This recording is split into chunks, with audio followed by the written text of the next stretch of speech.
How to rate someone on Twitch. Hi everybody, welcome back to our channel. In today's video I'll simply guide you through the steps on how you can rate someone on Twitch, so make sure to watch the video till the very end. If you'd like to rate someone on Twitch, it's actually quite simple. Here I have a brief description about what the Twitch rate is.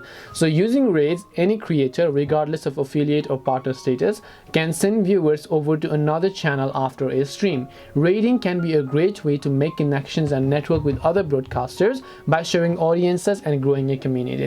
So how do rates work? A raid sends everyone on your channel page to the time of the raid to the target channel. To start a raid, all you have to do is type in /raid followed by the name of the channel you wish to raid. For example, to raid the Twitch presence channel, you type /raid then space, then after that you have to type in Twitch presence. Alternatively, you can click the raid channel quick action over your dashboard to select a channel from the suggested list or search for the channel, and this way you'll be able to raid on Twitch. I'll also make sure to drop this link below so you can view this in more detail. Hope this video was very helpful. If you have any questions, then feel free to leave them down. Thank you for watching and see you in the next video.